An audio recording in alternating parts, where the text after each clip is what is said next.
Well, that was a little bit weird. I have no idea what happened. All of a sudden, my phone went blank.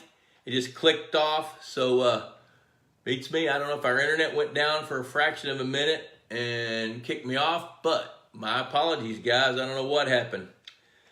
So let's see here. I'm just going to pick up where I left off and go for about another 15 minutes or so and just see what happens here.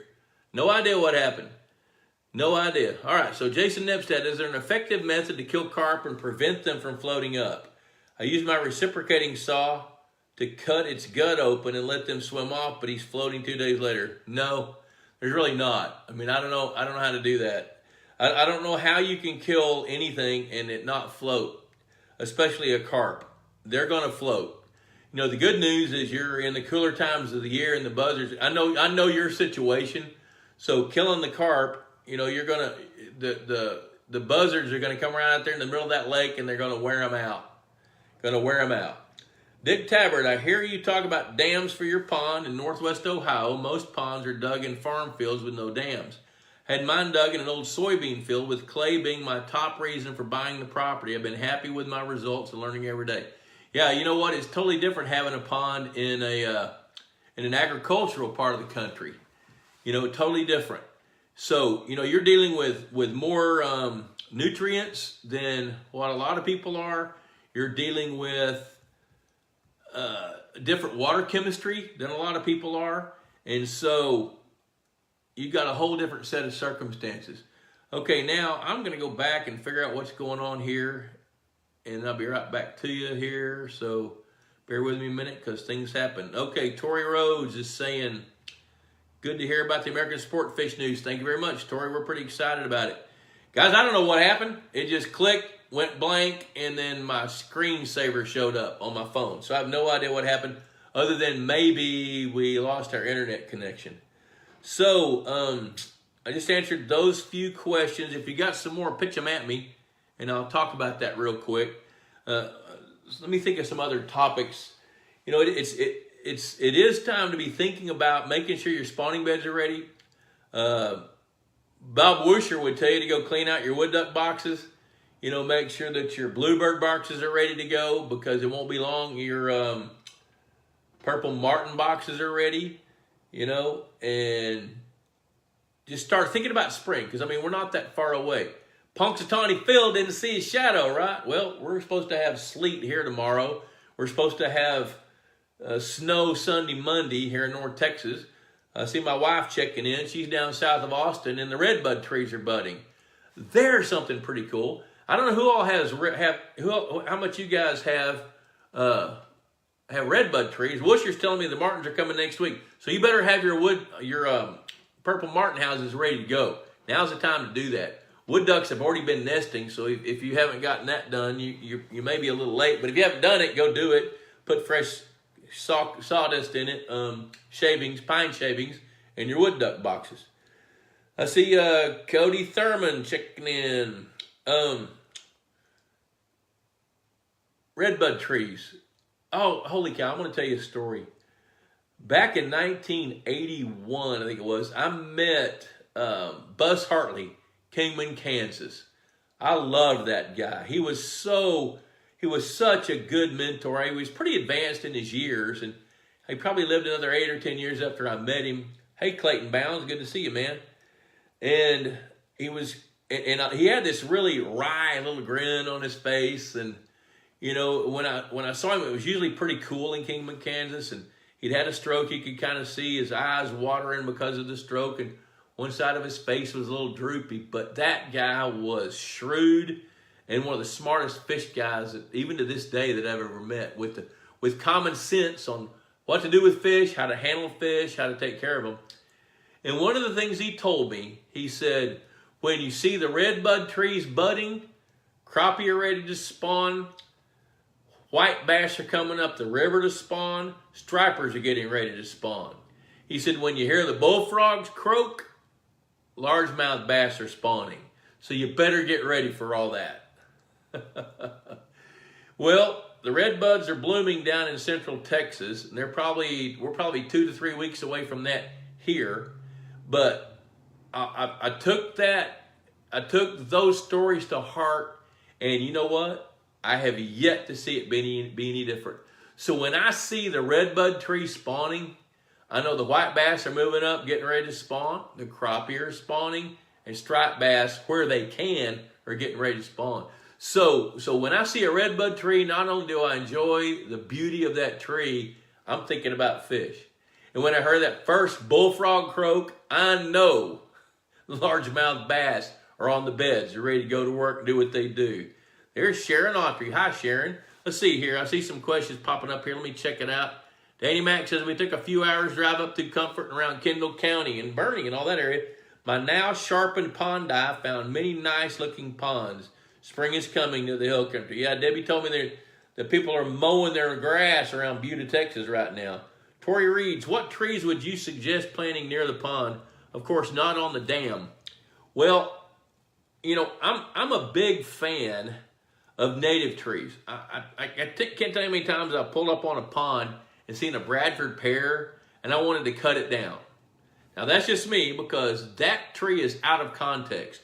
So if you're in an area that where oak trees do well, pick some varieties of oaks. You know, now don't put them right next to the pond. If you want something close to the pond, look at cypress trees. Now, there's not anybody. Pat says, Sharon Autry says, hey, Bob, Pat and I say hello. Hello, good to see you guys.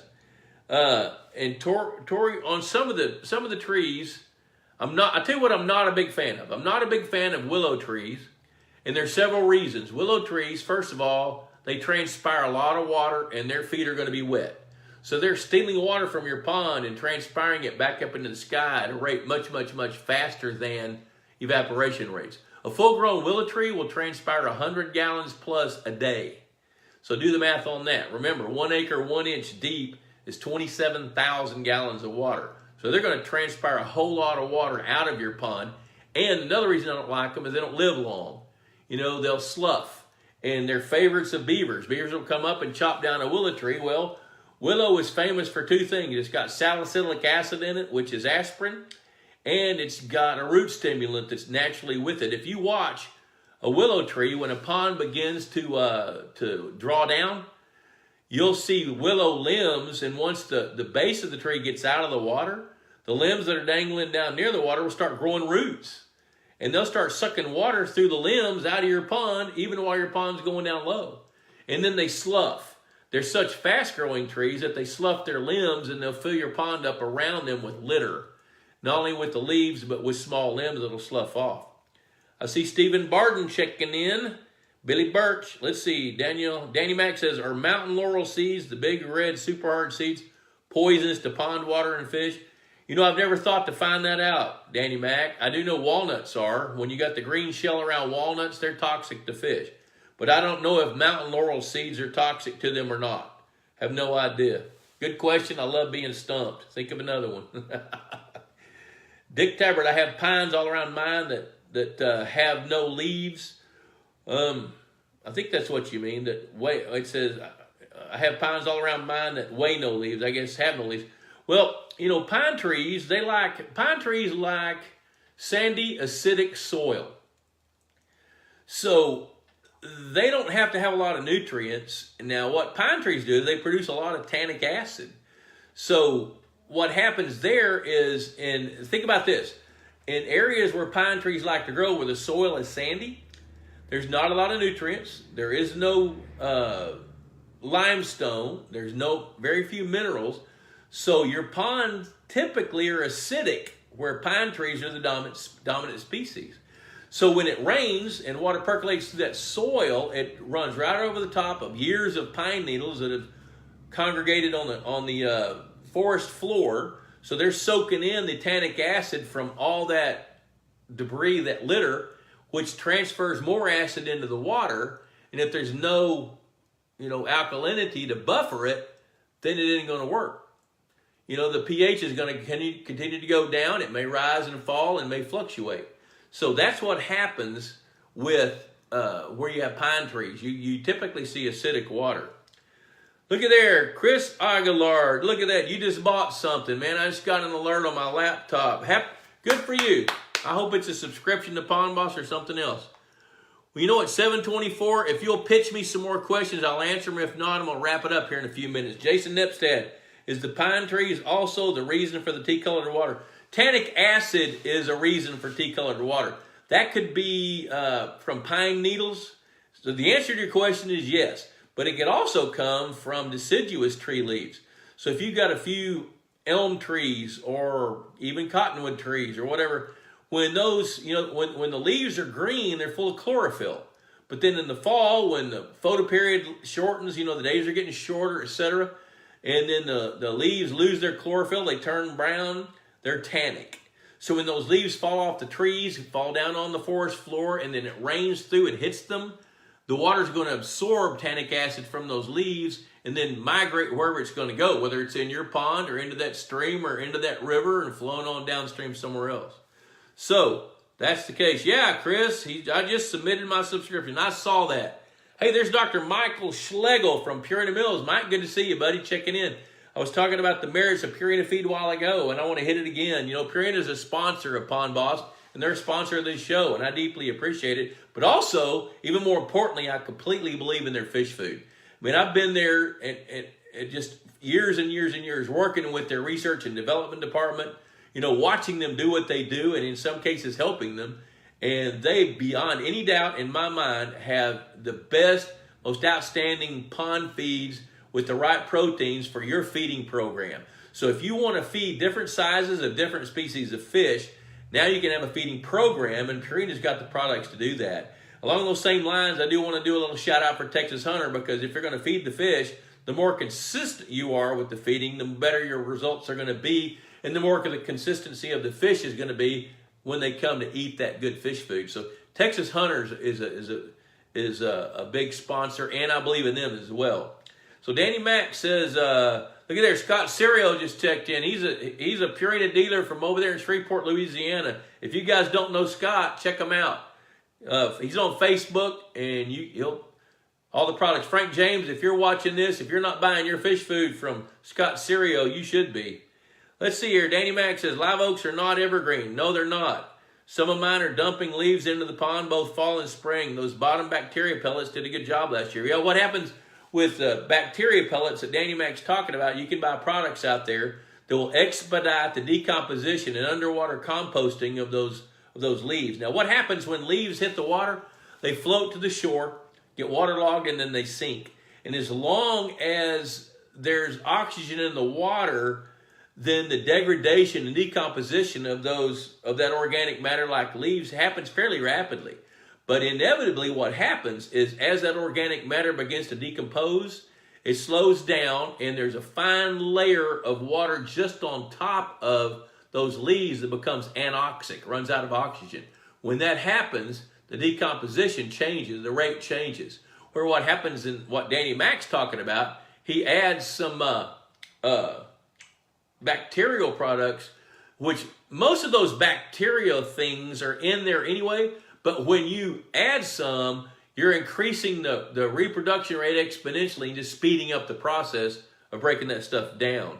I see Kurt Kerger checking in. Good to see you, Kurt, from Innsbruck over there west of St. Louis. Saw him in Memphis, Tennessee at the SLMP meeting. Billy Bates, Bob says, Bob, what's the best economical way to create structure for forage fish to survive? I was told old Christmas trees could be sunk to accomplish this. Billy Bates, Christmas trees are great, especially if you can make them stand up. Here's the downside to Christmas trees, is they don't last long. Within about 6 to 8 weeks, maybe 3 months, most of the needles or the leaves have fallen off. Then you've got the small twigs. They'll last another 18 months to 2 years, and they'll fall off. Then another year, what's left is the main trunk and the biggest limbs. So you've lost the density.